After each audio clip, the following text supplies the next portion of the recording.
Halo sahabat Lamrimnesia, kamu sedang mendengarkan segmen Baca Buku bareng Lamrimnesia, sebuah segmen yang akan mengupas buku-buku pilihan Lamrimnesia dengan narasumber yang dijamin ciamik. Di episode perdana Baca Buku bareng Lamrimnesia ini, kami akan mengkaji fenomena yang sedang menjadi sumber kepenatan semua orang, yaitu upaya stay home dari pemerintah Indonesia untuk menghentikan penyebaran wabah COVID-19. Aksi di rumah aja ini sudah berlaku hampir 1 bulan loh. Orang-orang yang sebelumnya begitu aktif dan banyak melakukan kegiatan di luar rumah, sekarang terpaksa harus tetap berdiam di rumah. Bisa kebayangkan gimana menderitanya mereka? Gak bisa pacaran, gak bisa nongkrong sama temen, bahkan kerja pun harus dari rumah. Padahal di rumah aja belum tentu sengsara loh. Ada banyak hal yang bisa kita lakukan agar tetap happy walau semuanya sekarang serba sulit. Caranya adalah dengan melatih welas asih. Kok bisa sih? Gimana ya caranya? Kok kayaknya susah? Makanya dengerin ya podcast ini. Nah, untuk membahas topik ini, Lamrimnesia kedatangan tamu yang spesial banget. Ya dong, harus spesial. Kan episode perdana. Dia adalah seorang perempuan hebat Indonesia, peneliti kebijakan publik Indonesia bernama Leni Hidayat. Kak Leni akan membedah sebuah buku luar biasa yang paling the best untuk membantu kita melatih welas asih di zaman modern. Nggak cuma bedah buku loh, Kak Leni juga bakal jelasin cara menerapkan isi buku ini untuk menjaga hati kita dan banyak orang agar tetap bahagia selama pandemi COVID-19. Penasaran kan? Yuk, langsung aja dengerin Lamrimnesia Podcast episode berikut ini. Selamat siang, namo buddhaya kepada sahabat Lamrimnesia. Perkenalkan, nama saya Leni Hidayat. Dan di tengah-tengah pandemi COVID ini, izinkan saya ingin sharing nih tentang buku favorit saya. Nah, daripada kita bengong gitu ya, ayam bengong juga cepet, nggak usah pakai COVID ya, ayam bengong aja cepet mati gitu. Nah, jadi lebih baik menghadapi masa-masa pandemik ataupun working from home, ataupun ada yang bilang menuju ke lockdown ini, lebih baik kita mengubah cara pikir dan juga batin kita menuju hal yang positif. Nah, gimana cara mengubahnya menjadi positif? Nah, saya ingin berbagi satu buku favorit saya yang berjudul Praktik Penyempurnaan Welas Asih. Nah, terus mungkin sahabat Lamrimnesia bertanya, kok welas asih? Ya, bukan belajar yang lain misalnya atau baca buku yang lain. Nah, para sahabat, tentu kita kan yang kita mempelajari filsafat Buddhis, kita percaya dengan karma. Betul kan? Ya, hukum sebab akibat. Nah, pandemi COVID ini adalah simbol atau lambang dari, bisa kita katakan, karma yang non-bajik, karma buruk, ya. Dan kebetulan karma buruk ini bersamaan dengan seluruh 7 miliar umat manusia, terlepas apapun agamanya. Ya, itu sudah realita kan, teman-teman bisa baca, dengar, bahkan ada yang merasakan sanak familinya kena COVID, dan ada yang para pahlawan medis kita yang sampai berkorban ya demi menolong orang lain. Nah, sikap batin seperti apa yang perlu kita kembangkan ketika masa-masa sulit seperti ini? Nah, mengutip dari seorang guru besar, yaitu Guru Dakpo Lama Rinpoche, yang terdahulunya merupakan reinkarnasi dari Serlingpa Dharmakirti, salah satu guru besar di zaman Sriwijaya yang sekarang mungkin di buktinya bisa teman-teman lihat di Candi Muara Jambi. Ya, di Candi Muara Jambi itu ada situs bernama Istana Perak yang diyakini dan secara arkeologis sudah dibuktikan merupakan kediaman dari Guru Serlingpa Dharmakirti. Nah, Belakangan ini, guru besar tersebut memberikan satu saran, nasihat, bagaimana di tengah pandemi COVID ini kita mempelajari hati yang penuh dengan welas asih. Nah, apa sih hati yang penuh welas asih itu?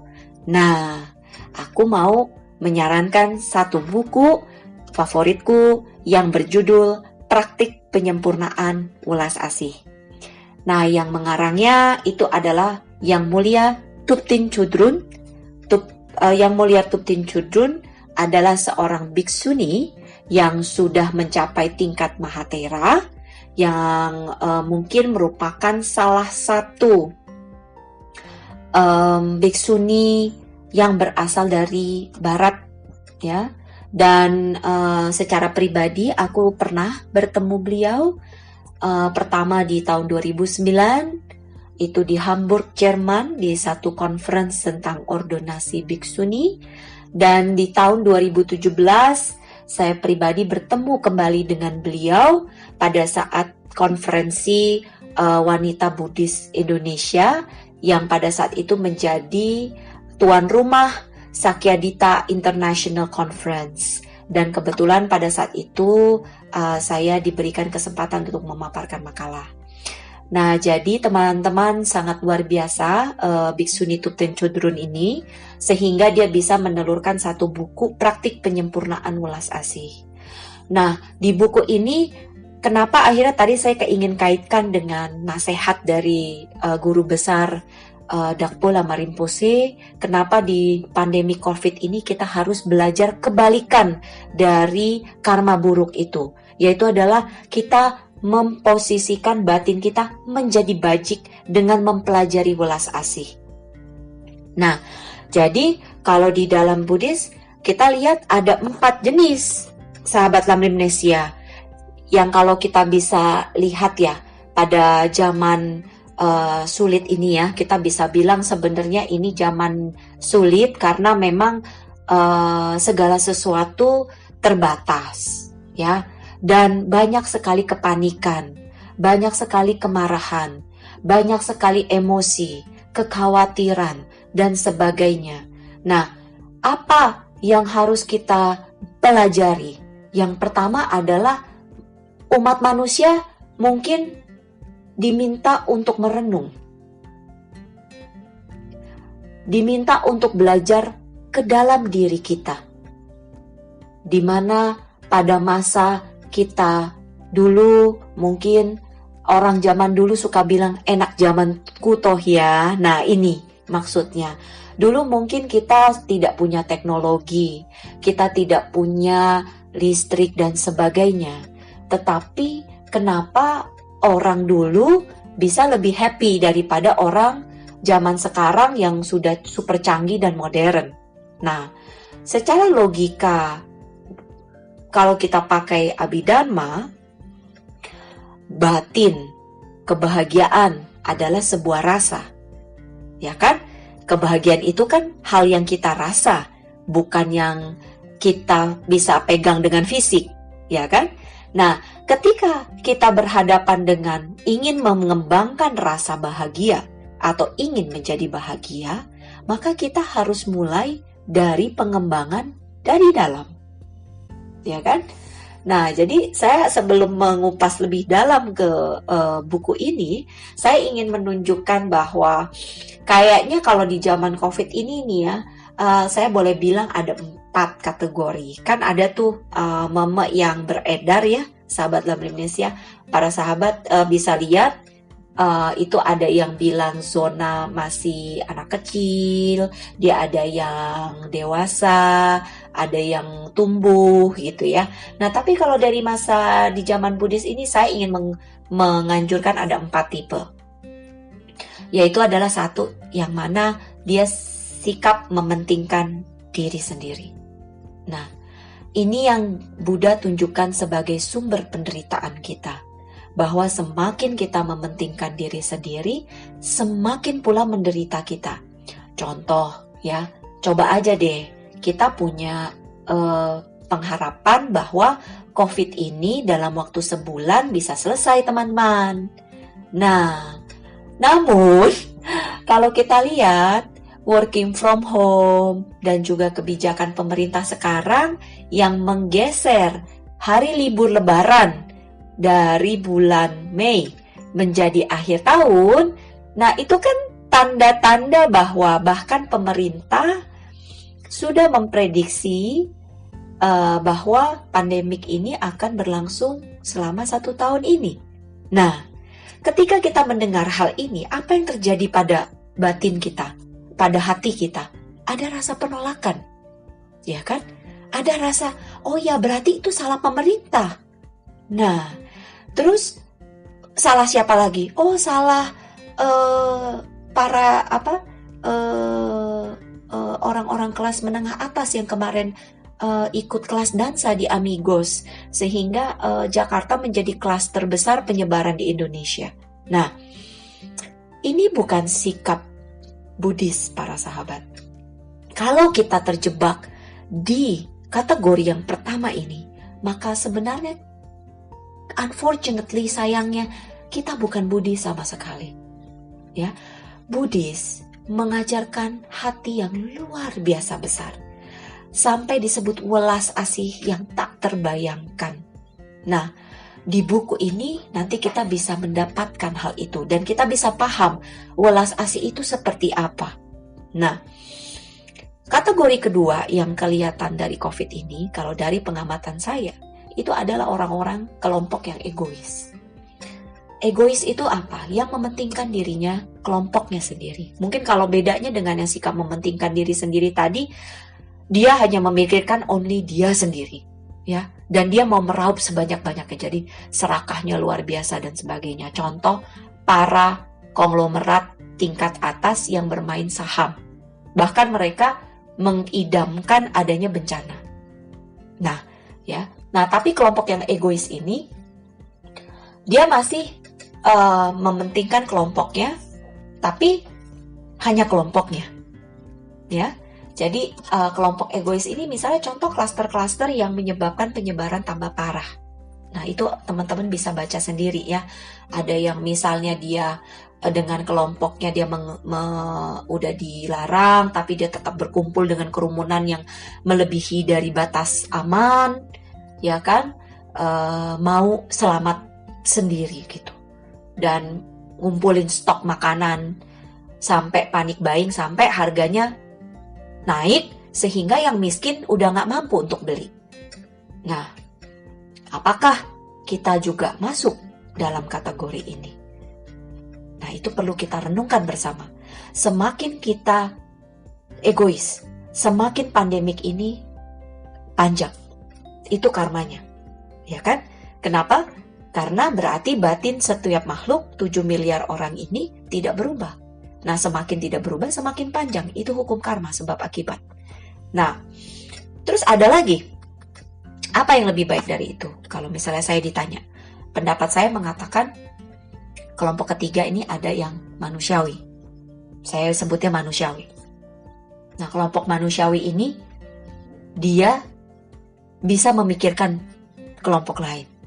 Ya, terutama yang sekarang saya lihat, saya punya grup-grup WhatsApp yang kelompok aktivis yang bergerak tanpa melihat ras, tanpa melihat perbedaan, tanpa melihat apakah kamu sepemahaman sama saya atau tidak, ya. Bahkan ada yang dia lintas batas negara. Nah, ini adalah orang-orang yang sudah bergerak menuju welas asih. Nah, kalau kita di Buddhis, hanya Buddhis kayaknya yang punya kategori keempat, yaitu kategori orang yang bertahap mempraktikkan welas asih. Apa itu welas asih? Kalau kita lihat di bukunya Thupten Chodron, welas asih adalah rasa yang tak tertahankan melihat penderitaan begitu banyak makhluk. Sehingga satu perasaan yang tak tertahankan ini membawa kita melebihi dari ruang, waktu, zaman, dan juga fisik. Sehingga kita mau bergerak, hati kita luas, meliputi seluruh alam semesta, 16 jenis makhluk, 30 alam kehidupan, 3 miliar tata surya, itu kita lampaui dan kita bisa rasakan setiap penderitaan makhluk tersebut.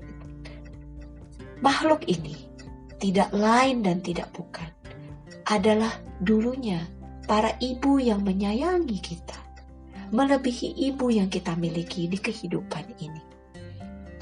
Dengan cara apa kita bisa membalas kebaikan yang tanpa batas itu? Selain tidak bukan, kita mempraktikkan praktik ulas asih ini.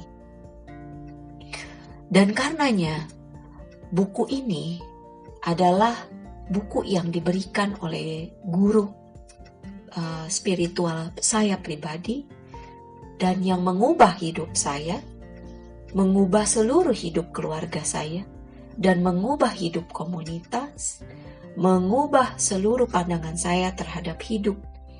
Dan bagaimana di pandemi COVID ini, dengan penuh kepercayaan diri, saya dan keluarga saya tahu apa yang akan dilakukan. Jadi kita tidak panik, kita tetap masih bisa tertawa, kita masih bisa tetap memikirkan orang lain, dan bahkan membuat rekaman ini untuk orang lain. Itulah yang kita harus pelajari bersama.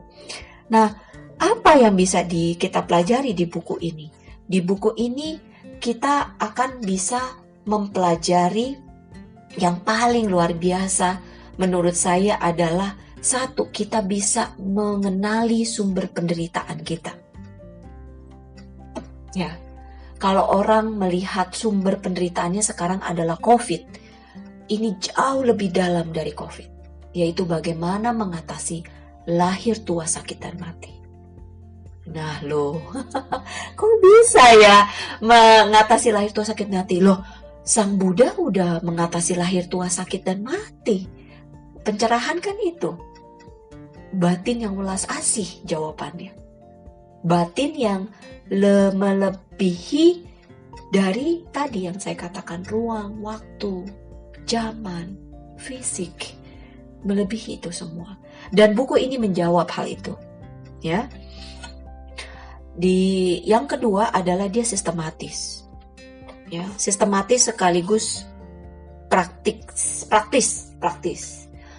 Kenapa saya bilang begitu? Karena di sepertiga chapter dia terdiri dari kurang lebih 12 chapter, 12 bab ya, dengan pembukaannya. Dan di pembukaannya, pendahuluannya itu sudah didefinisikan siapa itu Buddha, siapa itu Kuan Im, siapa itu Avalokiteshvara. Nah, kenapa Avalokiteshvara bisa muncul?